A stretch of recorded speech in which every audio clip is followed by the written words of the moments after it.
Que a graça e a paz de nosso Senhor e Salvador Jesus Cristo seja sobre a sua vida. É com muito prazer, com muita alegria e satisfação que mais uma vez nós estamos aqui para juntos estudarmos a palavra de Deus na Escola Bíblica Dominical. Nós estamos iniciando o primeiro trimestre de 2020 e neste ano de 2020 eu desejo a você muita paz, muita alegria, muitas bênçãos da parte do Senhor na sua vida e que Deus, em Jesus Cristo, dê a você e a sua família as mais ricas e copiosas bênçãos do céu. O primeiro trimestre da nossa lição de 2020, nós vamos estudar sobre a raça humana. Nós vamos ver um pouco de antropologia bíblica. Isso vai ser bênção para a nossa vida. A lição dessa semana trata de Adão, o primeiro homem. Seja bem-vindo em nome de Jesus. Nós vamos aprender nesses 3 meses de estudo que Deus criou o homem. O homem caiu. Em seguida, nosso Pai Celestial lhe ofereceu a salvação. A história do homem, então, é composta de criação, queda e redenção. A nossa primeira lição é uma vista geral do que vamos estudar na revista. E após, vamos aprender sobre Adão, o primeiro ser humano. A segunda lição versa sobre a criação da mulher. Em seguida, nós vamos estudar a natureza humana, corpo, alma e espírito, os atributos do ser humano, a espiritualidade, racionalidade, sociabilidade, liberdade e criatividade. Nós vamos estudar na quarta lição do trimestre. Na quinta lição, nós vamos estudar a unidade da raça humana. E aqui nós vamos priorizar sua unidade linguística original. Também vamos ver na sexta lição os objetivos e as distorções da sexualidade humana. A sétima, nós vamos ver a queda do homem. Depois, e na queda do homem, nós vamos ver sobre livre-arbítrio e as consequências. A oitava lição fala da fundação da civilização humana, sua origem, conflito, intervenção divina. A lição de número 9 fala o primeiro projeto global de Deus, Babel e a intervenção de Deus nesta torre de Babel, a torre da desobediência, a torre da rebeldia. Na 10ª lição, nós vamos estudar do evangelho que pode transformar a cultura. A lição 11 fala acerca do homem do pecado e sua missão. A lição 12 fala de Jesus, o homem perfeito, verdadeiro Deus e verdadeiro homem. Por fim, na lição 13, abordaremos o novo homem em Jesus Cristo, ou seja, conversão, justificação e santificação. A primeira lição tem objetivos, conceitos e os propósitos da doutrina bíblica do homem. Ela introduz a criação do céu e da terra, a criação do homem e sua missão. É possível refletir sobre o sentido da vida, por que o homem foi criado. Nós vemos alguns tipos de teorias evolucionistas. Por exemplo, a evolução ateísta e ateísta. A evolução ateísta vê a geração espontânea como uma causa original. A evolução teísta vê um poder divino como a causa original e a força diretriz. Ambas podem incluir variações acidentais, seleção natural e transmissibilidade de características adquiridas. A criação do céu e da terra é descrita claramente na Bíblia Sagrada. Os 2 primeiros capítulos de Gênesis registram como Deus criou o universo. O criacionismo não precisa ir em busca de fontes externas para provar a existência de Deus, e nem que Deus é o criador do céu e da terra. Se o homem crê que Deus criou a terra, bem. Se ele não crê, Deus criou os céus e a terra. Não existe outro criador diante desta verdade. O que resta ao homem é adorar a Deus e pronto. A primeira frase da Bíblia, Deus criou os céus e a terra, afirma que Deus sempre existiu. A Bíblia não foi escrita para provar a existência de Deus. Não, porque a Bíblia já inicia dizendo que Deus criou os céus e a terra. Deus não criou o mundo porque precisava criar o mundo. Ele criou o mundo para a sua glória. Ele criou por sua soberana vontade. Veja o que Paulo escreveu na sua carta aos Colossenses, capítulo 1, versículos 16 e 17. Porque nele foram criadas todas as coisas que há nos céus e na terra, visíveis e invisíveis, sejam tronos, sejam dominações, sejam principados, sejam potestades, tudo foi criado por ele e para ele. E ele é antes de todas as coisas, e todas as coisas subsistem por ele.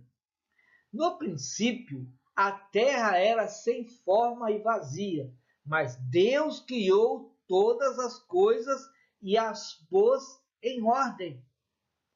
Deus criou a luz, separou as águas, criou os vegetais e corpos celestes, criou o sol, a lua, criou as estrelas, os corpos do universo, também criou aves e animais terrestres e aquáticos.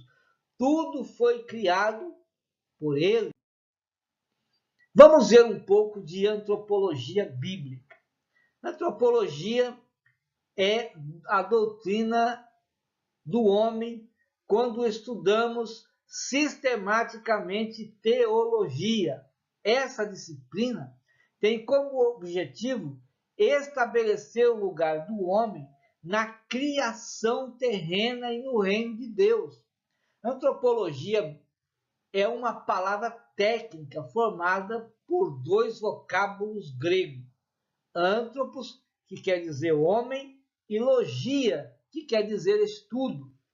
A genuína antropologia bíblica deve vir sempre depois da teologia, que é o estudo de Deus.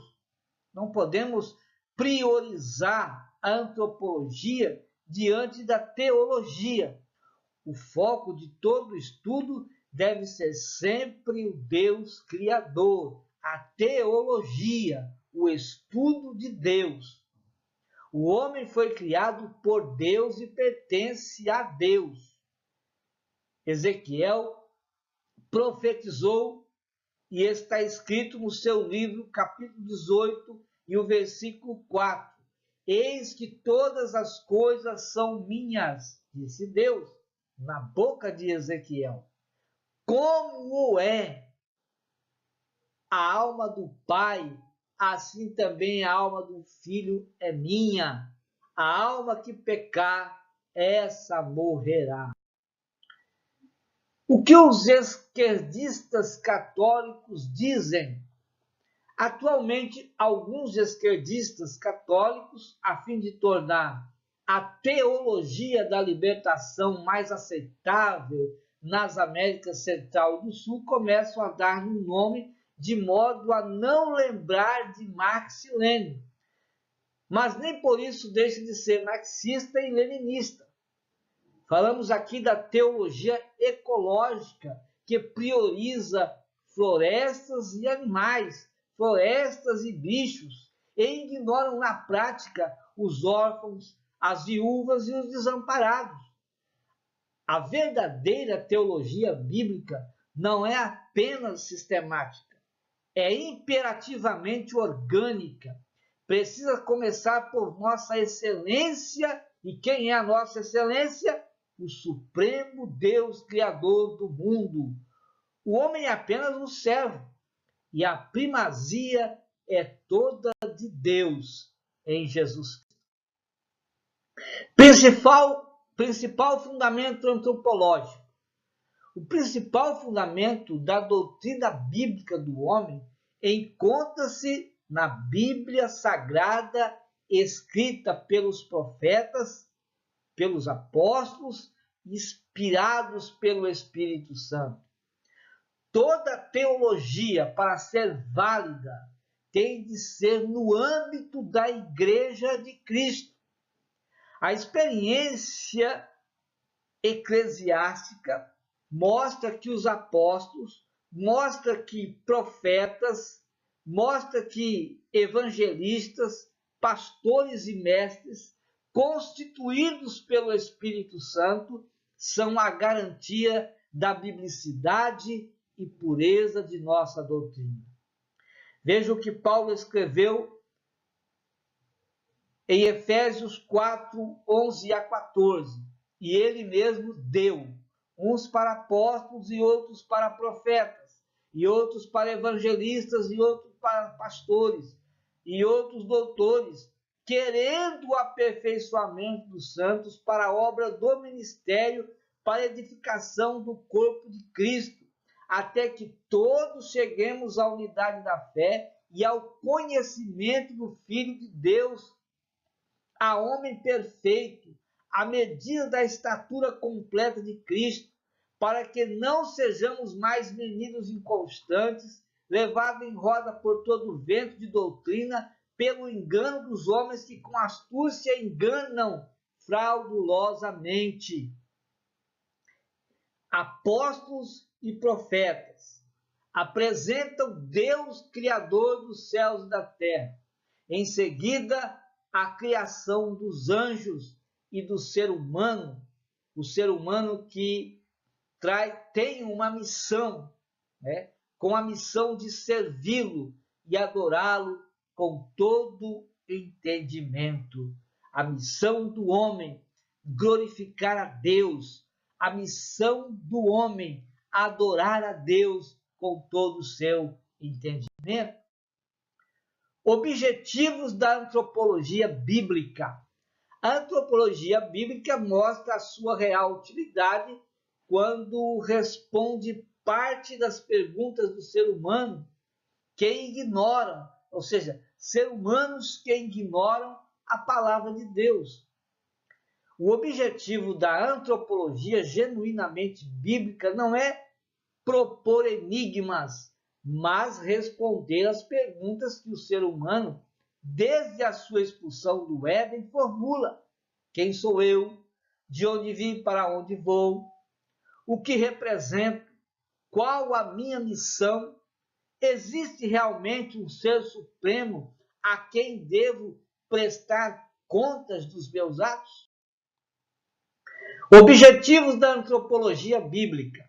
A antropologia bíblica mostra a dependência do homem em relação a Deus, sempre fundamentalizada nos profetas e apóstolos.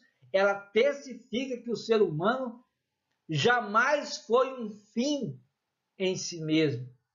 Fomos criados por Deus e postos neste mundo para administrar este mundo de conformidade com as leis e diretrizes que o Senhor nos deixou em sua palavra. Fomos criados por Deus e para Deus.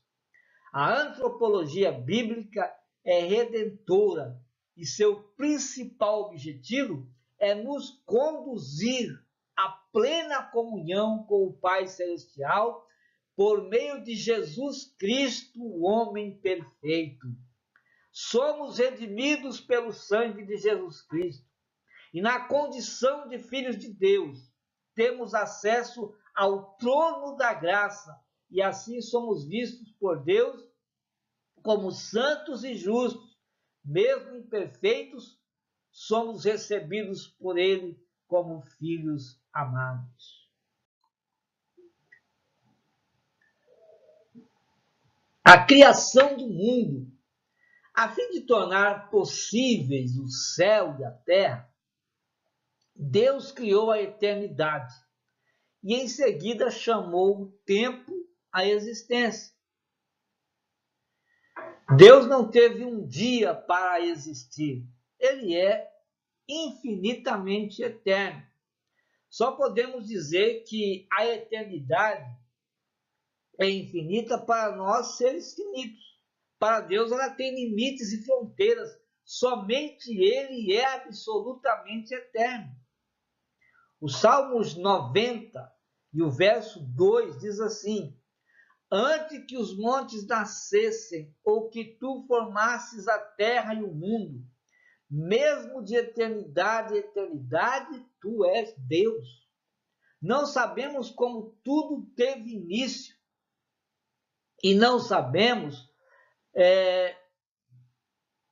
como tudo teve início, e não podemos descrever como tudo finará. O Salmo 139, escrito por Davi, versos 17 e 18, diz: e quão preciosa me são, ó Deus, os teus pensamentos. Quão grandes são as somas deles. Se as contasse, seriam em maior número do que a areia. Quando acordo, ainda estou contigo. Após criar a eternidade, Deus tornou possível o tempo. E podemos definir esse tempo como a duração relativa das coisas. Isaías, inspirado pelo Espírito Santo, profetizou que um dos nomes do Filho de Deus seria Pai da eternidade. A criação dos céus precedeu a criação da terra, pois na ordem da criação, a terra é citada depois da criação dos céus, conforme Gênesis 1 e 1. Gênesis descreve timidamente a criação do planeta e cala-se sabiamente na criação dos céus, pois há coisas que nós não precisamos saber, conforme o que está escrito em Deuteronômio 29 e 29. Davi, à semelhança de Moisés, nenhum detalhe dá da formação das mansões celestes. Logo, não podemos assegurar se a dimensão celestial foi criada em 1 ou 3 dias. O salmista de Israel arrisca-se a dizer como veio a existir a morada divina. No Salmo 33, e o verso 6, ele diz: pela palavra do Senhor foram feitos os céus, e todo o exército deles pelo Espírito da sua boca. Sabemos que toda a criação existiu a partir da palavra de Deus, sem qualquer matéria-prima original e eterna. Muitas pessoas preferem acreditar na teoria do Big Bang, que prega que há 14 bilhões de anos tudo foi criado em apenas 2 minutos, do que acreditar na Bíblia Sagrada, que diz que Deus criou em 6 dias literais o mundo e tudo que nele há. A criação dos céus e da terra, para nós cristãos, é muito mais do que um relato. É uma declaração de fé. Quando aceitamos a simplicidade descrita nas Escrituras, não forçamos a harmonização do criacionismo com o evolucionismo ensinado nas academias seculares para entender a realidade do universo. Louvemos a Deus pela criação do mundo. Louvemos a Deus porque Deus é o nosso Deus, porque Deus é o Todo-Poderoso, Criador dos céus e da terra. Louvemos a Deus porque Deus criou o mundo e tudo que nele existe. As obras de Deus e a missão do homem. Depois de haver criado os céus e a terra, Deus criou o ser humano, e o ser humano Deus criou do pó da terra. Foi assim que ele formou Adão, e de Adão formou Eva. Eva, a primeira mulher e também mãe da espécie humana. A Bíblia não registra a união da Santíssima Trindade na criação dos céus e da terra. A Bíblia também não fala de um concílio para a criação dos anjos, que são criaturas racionais superiores ao ser humano. Na criação do homem, Deus disse: façamos o homem a nossa imagem conforme a nossa semelhança. As três pessoas divinas assim se uniram porque viram na encarnação do primeiro Adão a encarnação redentora do último Adão, Jesus Cristo, Filho do Altíssimo. Adão e Jesus Cristo são citados na Bíblia como filhos de Deus. Adão foi feito do pó da terra e Jesus nasceu do ventre da Virgem de Nazaré. Paulo, escrevendo a sua primeira carta aos Coríntios, capítulo 15, versículo 45, ele diz: assim está também escrito: o primeiro homem, Adão, foi feito em alma vivente, o último Adão em espírito vivificante. Inspirados pelo Espírito Santo, o profeta Moisés escreveu em Gênesis 2:7: e formou o Senhor Deus o homem do pó da terra, e soprou em suas narinas o fôlego da vida, e o homem foi feito alma vivente. Não saímos diretamente das mãos de Deus. Ou seja, nós saímos diretamente das mãos de Deus e não precisamos, ou seja, nós não procedemos de criaturas inferiores e irracionais, como querem os adversários da Bíblia. E também não viemos de uma sopa gosmenta e execrável, como ensinam os cientistas pós-modernos. O sopro de Deus trouxe à existência não somente o homem, mas também a Bíblia Sagrada. Não fosse o sopro de Deus, teria o homem permanecido uma estátua. Que o homem veio da terra, não resta dúvida, pois encontramos em seu corpo o oxigênio, o carbono, o cálcio, o fósforo, o potássio, o enxofre, o sódio, o magnésio, o ferro, o cloro e ainda outros elementos. Deus criou o homem com um propósito único e especial e deu ao homem uma missão. Portanto, o homem está nessa terra e o homem tem uma missão para ser cumprida. O homem não está aqui na terra para vagar, para passear. Não, o homem tem uma missão aqui na terra. Ele deve ser útil a esta terra. Mas ele precisa primeiramente glorificar a Deus. Ele precisa propagar a espécie, governar e administrar o planeta.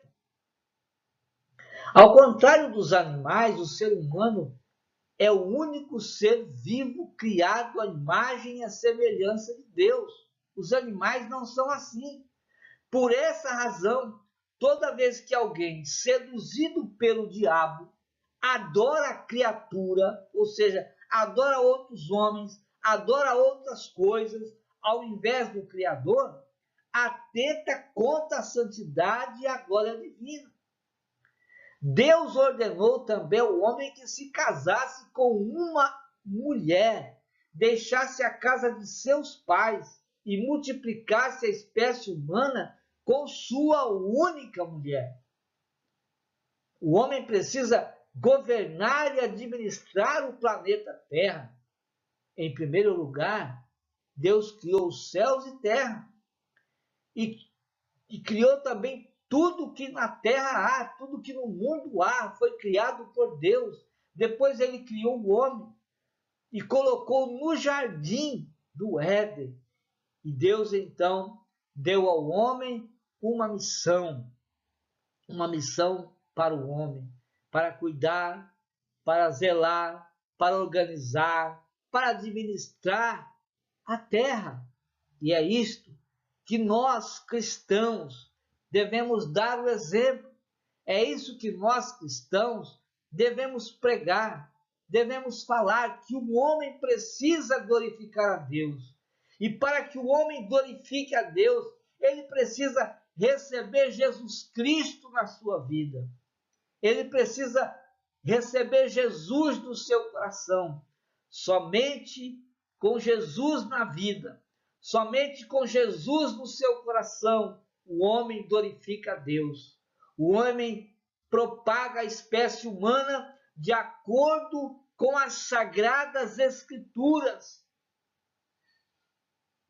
E o homem, então, há de governar com as bênçãos de Deus, com as orientações de Deus. Ele há de administrar bem esta terra.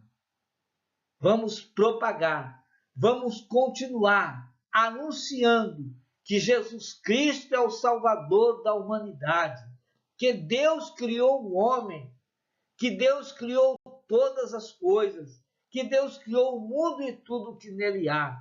Vamos propagar essa palavra, vamos anunciar este evangelho e trazer o homem, então, para a casa de Deus, para que ele glorifique também ao Deus único e verdadeiro, Criador de todas as coisas. Deus abençoe ricamente a sua vida. Deus abençoe poderosamente a sua família.